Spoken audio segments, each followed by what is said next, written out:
Welcome to Money Talk. I'm your host, Jessy. Today we'll be covering more about mastering your home budget.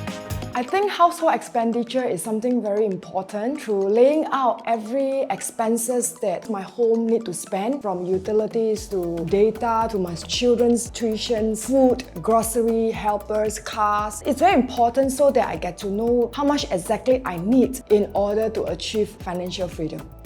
Back 10 years ago, I read a book by Robert Kiyosaki who shared that to achieve financial freedom, we need to ensure that our basic household expenses need to be covered through passive income. And it was a very gradual journey where I was working and I'm building one by one on the passive income. After rounds and rounds of trial and error, I categorized household expenditure to 3 different categories. You can do so too. The first category is actually needs. You know, Maslow hierarchy of needs, right? Needs is something that you cannot cut down, like utilities bill, your rental, your school fee, phone bill. You really cannot cut down. Then the next come down towards needs and want, like 50-50. For example, food. You can either eat in a 5-star hotel or in a hawker center. So in this category of 50-50 where the needs and want, I call it can be minimized. It can be minimized, but it cannot get rid of. So that's the second area. And the last section, I usually categorize it, I call it wants. And wants to me is something that I can live without. For example, saving plan for insurance, go travel, going out to a bar to drink alcohol. To me, is a luxury. It's something that I can totally eliminate so that I don't have to incur. In the event of me having a tight budget, the last part where the wants can be eliminated completely. The second section that I can be reduced could actually cut down by 20 to 30%. Whereas the first section, the needs, cannot be removed completely in order to live in this earth.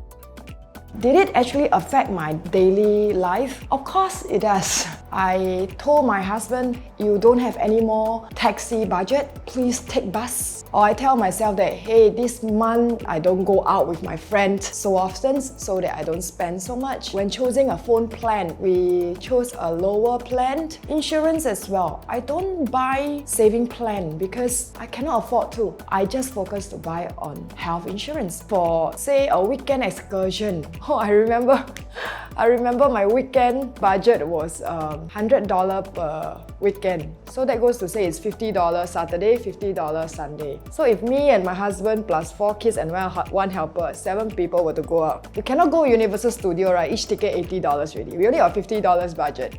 So we go to East Coast Park, play sand. We achieve the same memories. But budget way got budget way of enjoying. My 4 children, a little secret to share, since they are born till they are about 5-6 years old, is cut by me. So I still have a video of it. Yeah, it's so expensive, right? The children, we can say that the children scared of strangers.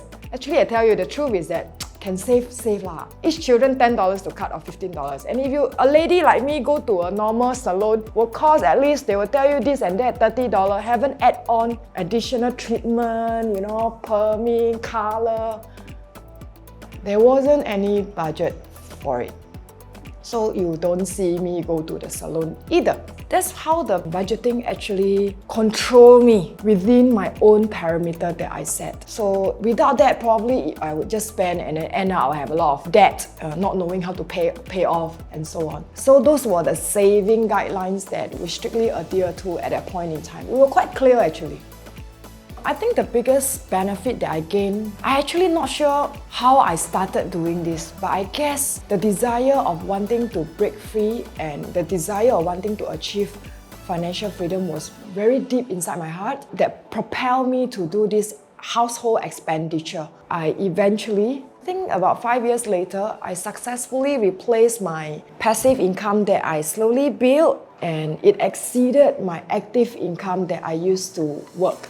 And when it happens, I no longer have to trade 8 hours a day to make the same income that I used to make. So that was the biggest benefit that I got through starting this, monitoring these household expenses. As my income grew, I do allow myself to be a little bit more, live a better life. My wants actually increases. I travel more than 3 to 4 times a year these days. I tend to eat in a better ambience restaurants. I tend to go a lot of networking sessions. These are things that I allow myself to, and I will budget it inside my household expenses as well. Alright, that's all for today. I hope you have learned something. If you are aspiring to become financially free, the very first thing that you need to take control is your household expenses. And I wish you all the best, and I'll see you next episode.